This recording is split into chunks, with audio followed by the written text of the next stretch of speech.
Welcome back, YouTubers, to another TNA Impact Wrestling review with us, the British Fist. Catching. Subscribe above, like this video, and comment any thoughts you have on this TNA Impact Wrestling show in that comment section down there.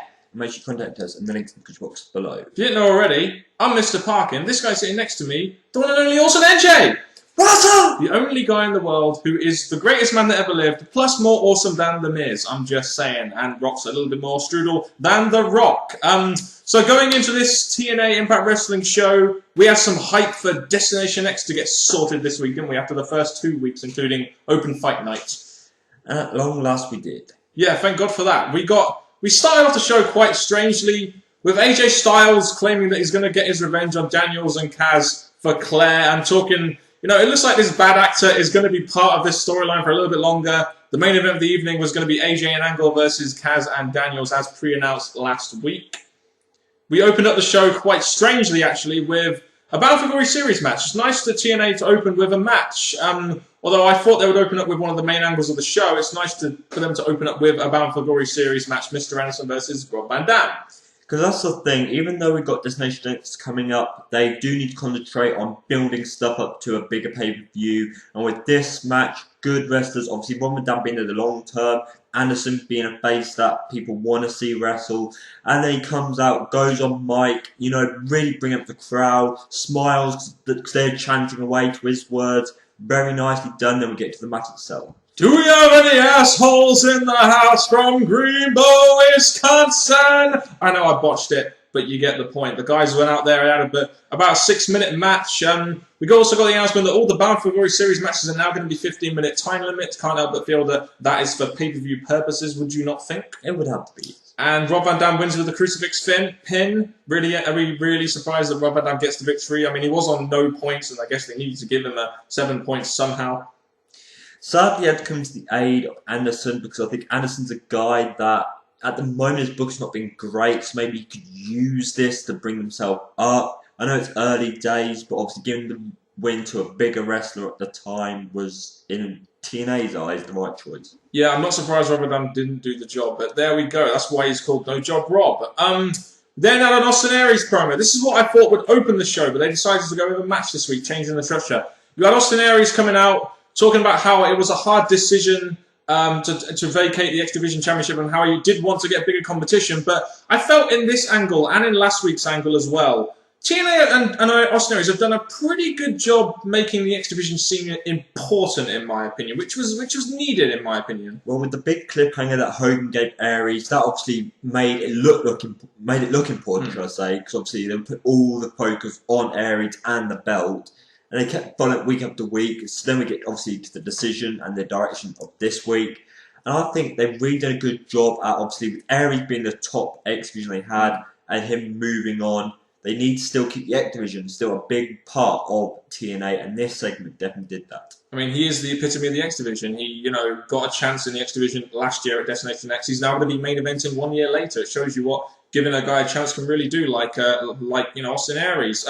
He also announces that there's going to be a tournament going into Destination X with old and new X Division faces to determine the new X Division champion. I'm seeing from the website it's going to be an Ultimate X match, so we're going to get, kind of similar to last year when you had the contract match, we're going to get 4 matches to decide the 4 participants in the Ultimate X to determine a new X Division champion. They do need new X Division talent, so this is important for me that they do this. Well, the fact we get old and new is obviously going to combine the talent they have to some new ones, putting new ones over, bringing up to speed, bringing up to hopefully what's going to be a nice rounded match for the championship, so I look forward to that. Then out comes Bobby Roode, hyping up for the match at Destination X, which I'm really looking forward to. Bobby Roode versus Austin Aries for that TNA World Championship. Talking about how he is the most dominant champion and how Aries isn't even in his league. And they have that little face-off in the ring where they're both saying, you know, get out of my ring. And Bobby Roode, he thinks, I don't need to brawl this guy this week. I don't need to risk my face. I'm just going to walk my way on out the ring because I'm going to try and get some heel heat. The thing about this is that they were both showing their strength and their height in the TNA business. Bobby Roode obviously saying that he's the better man because he's got the belt that actually means something, and Aries saying that I'm the next one to come up to your place even higher. So it's very good mic work between the both, and it's definitely hyping up their match. Speaking of the bad actor, we got quite a couple of segments of her throughout the night, didn't we? It looks like throughout the night, we get this angle where Kaz is done with Daniels, but we'll get to that when we get to the main event because TNA felt like swerving us a little bit tonight. We had a X Division tournament qualifier match. Sonjay Dutt versus Rubik, so I believe is Jigsaw in Shikara. It's nice. I mean, just like last year, it was nice to see some X Division action on the show. Even though it only got 3 minutes, it was nice to see some X Division action on the show and building up to that Ultimate X match for the X Division Championship at Destination X. Well, with 2/1 name, obviously going to go somewhere in TNA, just to give this match a warm-up, because what they did in this match was entertaining to watch. The finish was very nicely done. I did enjoy this. I tweeted saying that I just really started to like Dutt now. The DDT top rope move finish, very nicely done, and I look forward to seeing more progression from him. Same here, Sonjay Dutt is an old TNA superstar, so it was a bit of a mark-out moment when Sonjay Dutt did come out. I hear he's done some work for Rinka King, and they're bringing him in through that way. But Sonjay Dutt, a good addition to the X Division, in my opinion, and will be a very worthy adversary in that 4-way Ultimate X match. It was a pretty good X Division style match, despite the 3 minutes they got. And after the match, they gave him an interview segment how he said he was never the X Division champion, and he's coming back to win that belt. And that's what they need to start saying, because obviously, when they get their mic time at the end, they have to make it look like they're the standout one, the one that's going to go on and become the champion. So given this mic time, and the way he spoke, clear, great to hear, and obviously I look forward to the progression of him. Yeah, and even though people like me know a lot about Sonjay Dutt, we still need to, hear his promos and hear, the way he talks and everything to really emphasise his character. Still no follow-up on Sting this week. I'm hearing in the news that they're going to play out this angle until Bound for Glory, and that whole beatdown was supposed to take him off TV. A little bit disappointed that they haven't really followed up on this, because it was the main cliffhanger of that show, and I really felt TNA needed to try and get the most out of that while they could. And the sad thing about this news is with Sting out the way, yes, toward Bound for Glory, they'll probably start hinting his return, mentioning his return. Those 3 men who attacked him will get involved nearer the time. But right now, with him out the way, we're left with this Dixie storyline, and I'm just like, oh great, this is going to be great to Bound for Glory. Well done, TNA, good thinking. You guys wanted AJ Styles in the main event. You've got AJ Styles in the main event, but there we go. In our next segment, we had another Bound for Glory series, that's the second of 2 Bound for Glory series matches. Bully Ray versus Samoa Joe. An interesting matchup between 2, bigger guys, of course. It's a pretty good match, this, wasn't it? It got about 13 minutes. We had the involvement of Joseph Park, but the match itself was pretty good. They both played to their strength. Obviously, Bully Ray was starting off with his normal way, just stand out the way before he gets physical in the match. Really built it up, got into it. They both didn't want to be knocked down by each other. It did build up to a way where you thought this is just going to be a clean finish with the 2. But then obviously, when the weapon usage almost got used, we had Joseph Park come down, and then the match, again, Bully Ray not getting the win was disappointing. Yeah. But at the same time, as much as I want to see Bully Ray get some points in this to make him look stronger into this, it is continuing a feud, which, as we see, is going to get built up to the pay-per-view. Exactly, and that was what this segment was there for, to give Samoa Joe a 10-point victory with the rear naked choke, and then you had Joseph Park costing Bully Ray the match, furthering on that feud, which is going to happen at Destination X. As you get that little promo segment where Joseph Park pretty much grew a pair, and he said that he's going to fight Bully Ray at Destination X, and I imagine it'll be pretty much like an entertaining angle type thing, like they had at Slammiversary, maybe. Well, they do need obviously to keep going with this feud, because I think it's going to swerve back to Abyss somehow. I just hope Abyss is not the reason of the result of this match again, because it's the same thing happening again. But all I'll say is that TNA, if you want ratings, you've really got Bully Ray on the mic. You know what I'm saying? It wasn't the main event. The general ratings of the show, he was in the hour main event, and that's usually a pretty good sign that they really do like Bully Ray and Joseph Park, which is good in my opinion with this angle.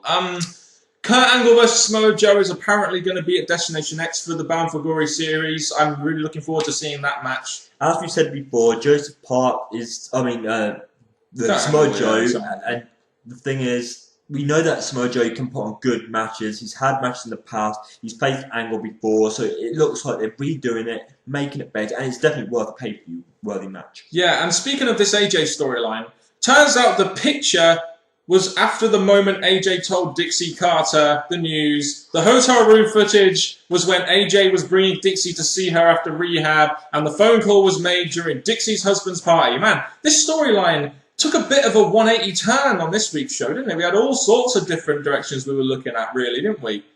Interesting twist in the main event, but I guess MJ will wake up by then. We also had a backstage segment as well with Brooke Hogan, Miss Teschmacher, and Gail Kim. It looks like they're going to have a rematch next week on Impact. Don't see why they couldn't have had it at Destination X, but hell, I'm not the booker. With Gail Kim being a big name, and obviously they want to build up big matches for the pay-per-views, it's a bit of a shame that they're not really going down that way, but hopefully they've got bigger plans that will make sense next week. But at the moment in time, it does look like it's a pay-per-view worthy match. I mean, we've got a couple of pay-per-view matches like announced and on the card. A knockouts match would be pretty good. I hope they do sort of have an unclean finish and maybe have it again at the pay-per-view or something. I don't really know. We'll see what happens.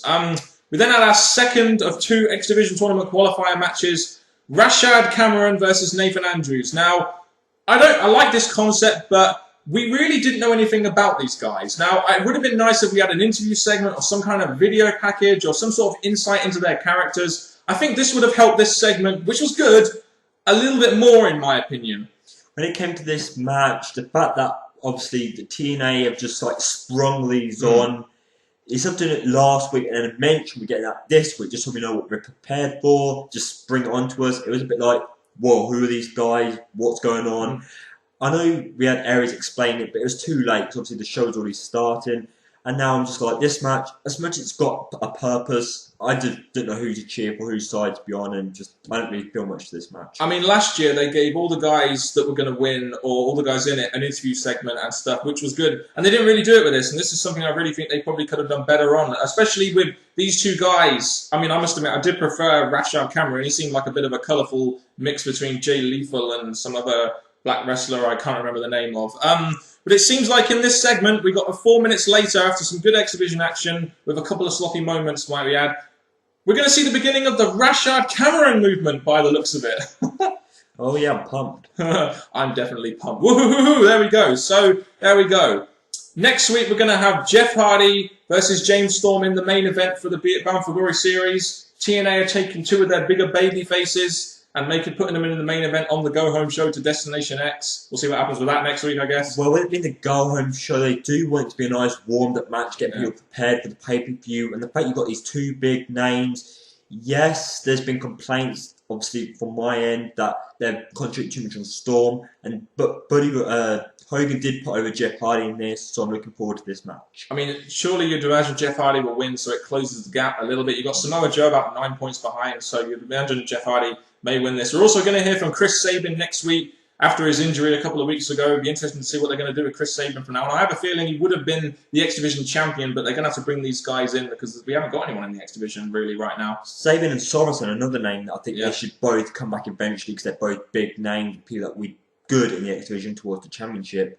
But at the minute, I'm glad that they're bringing Sabin in because obviously he's been a guy that obviously now he's on his own. TNA are in a way relying on to be part of their show, so I do look forward to his return. He is like the veteran of the X Division right now with Chris Sabin. Shame Alex Shelley can't join him, but there we go. He's going to be on WWE's Cruiserweight TV thing on the network. There we go. The Gut Check segment. It's a segment that I look forward to pretty much every month on TNA. I like the way they packaged this. The reality, the way they talked about her before the matches. They said she had heart and determination and potential, but she might have been a little green, so you had kind of doubts on whether or not she would get a contract.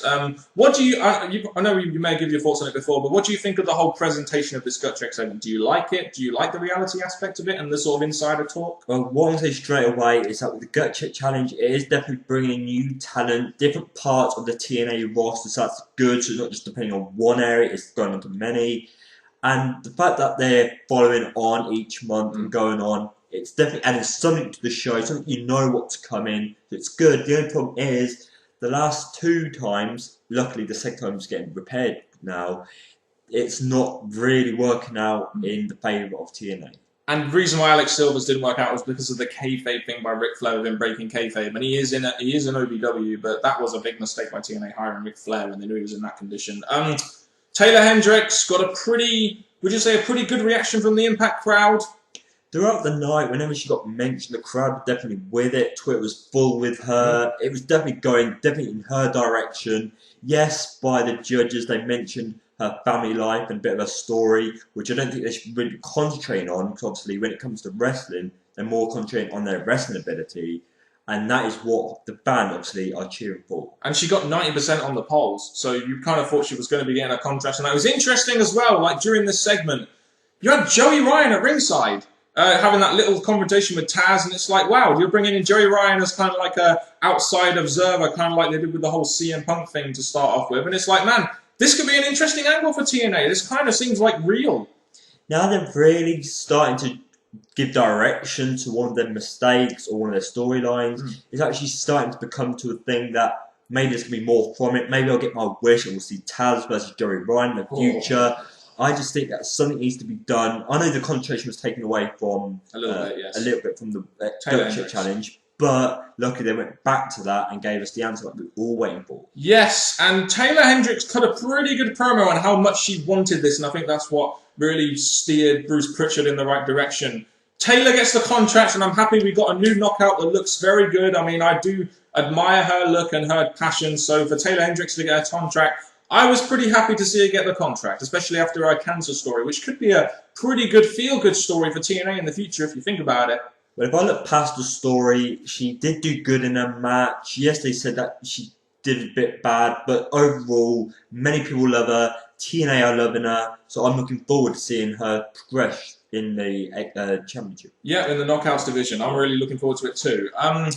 Main event of the evening, as announced last week, AJ and Angle versus Kazarian and Daniels with Dixie Carter and Claire Winch, the bad actor, at ringside for the TNA Tag Team Championships. Now, earlier on night, it looked like Kaz and Daniels were having a bit of a disagreement, and they had a pretty decent tag match that we much already saw at Slammiversary, but you have Daniels KOing the referee, and Kaz looks like he's about to turn face and do the right thing as the almighty Hulkster said he should do, brother. And then he turns heel again to side with Christopher Daniels. And with Kazarian mentioning that he's had his friendship with AJ, it kind of made us think that they're going to break up the tag team of Daniels and Kazarian, but they swerved it round, which I guess some of us predicted something was going to happen as a result of this match, obviously with the pay-per-view coming up in the future feud. The way they did it was pretty nicely done, so I'm expecting probably AJ and Kazarian to have a match somewhere down the line to get payback for that. Very nicely done. The only thing I have is obviously Kaz and Daniel won and became the champions again, but you've just given the belts to a bigger tag. And this is why I think the belts seriously weren't needed, because the belts have quickly swerved back now to the place where they should have stayed. It could have just quite simply just been a singles match with that swerve. Tag team with that swerve. It didn't really need the belts, did it? And this is why you got these title switches, which kind of seem a little bit meaningless now. But, you know, you had Christopher Daniels hitting AJ Styles with the chair to get the victory for Kaz and Daniels. You have them embrace and all that kind of stuff. And they're a tag team again now, and they're friends. And then we get the news that Christopher Daniels basically reveals that the father of Claire Winch's child, the pregnant woman at ringside with Dixie Carter, is AJ Styles. And just as we felt this storyline took a bit of a tumble, we then get a nice little swerve to keep kept my interest a little bit, but I don't know about you, NJ. It looks like you didn't like this story, little twist at all. What the hell? Right, they had, Sting was the big thing going on. They couldn't have done that because obviously they're making a delay in that to a later time. Now they're giving us this. And they knew how bad last week was, so they're following on with this week. The main event again is following from this. And instead of trying to fix it, they, in my opinion, made it worse, and I really don't care. I'm just thinking that this is a ridiculous storyline, and the match was good, but this just was a stupid ending again. And also, we know that 1 year later, we're going to be getting AJ Styles versus Christopher Daniels again, for the last time, probably, who knows, in a last man standing match. It was kind of mentioned in passing. It really didn't get announced. I mean, it's going to be announced on the card, but AJ versus Daniels again at Destination X again for the second year in a row. As much as I'm going to say this, it is a repeated match, and they did say it's last match, but the way they're building this up, it was expected this match was going to come because Kazarian is just not the guy that you see in main events. So Daniel and AJ, is pretty much the way to go and the best match they can provide from this feud they're making. Pretty much. So we have new tag team champions, a new twist in the AJ Dixie storyline. Some may say it's not very good. Some others may say it was a pretty nice swerve to keep it at least slightly interesting after that kerfuffle of a segment last week which had bad acting, but there we go. Overall thoughts on this week's show. A lot happened in this show, didn't it? They did better than last week by miles, because this week they didn't concentrate all on the Bound for Glory. They're obviously giving us different segments, being up to Destination X, giving us the segments that stood out in the show. The only problem was, for me mainly, was that Dixie Carter was shown numerous times up the night. Luckily it wasn't Hogan. And all I can say is that I am looking forward to seeing the build-up of towards the pay-per-views. Yeah, I mean, Destination X needed some real hard build tonight. And we got a couple of matches announced on the internet. We got the X Division tournament, which I'm really looking forward to seeing now going into Destination X. The main event match was pretty good. The wrestling tonight was actually pretty good, and there was a lot of it. So the Bound for Glory series takes another step. The X Division tournament takes another step. Bully Ray, Joseph Park, Austin Aries' rise to the top takes another step. And we got some good hype for next week. So TNA managed to accomplish pretty much all they needed to do in this show. Maybe a couple more matches for the pay-per-view need to be announced, but that'll be done on the go-home show. But TNA pretty much did everything they needed to this week, and that's why I'm giving this show a B+. I wouldn't quite give it a B+, because obviously some parts slipped up, but obviously it's going to happen. But overall, they've done what's needed. It's doing good for 2 pay-per-views, not just 1. Oh, yeah, indeed. And yeah, true. That is a very good point, MJ. But there we go. Thank you very much for watching this review, guys. I know it's gone on a bit long, but there was a lot to talk about in this Impact and a lot of side topics. So give us your thoughts on anything we've talked about with regards to TNA Impact Wrestling or Destination X down in that comment section below. And now I'll hand you over to my good friend MJ. Thank you very much, people. This has been a video that you should really make sure you comment section below. And until next time, people, from Mr. Parkin and me, MJ, keep smiling, keep commenting, and goodbye.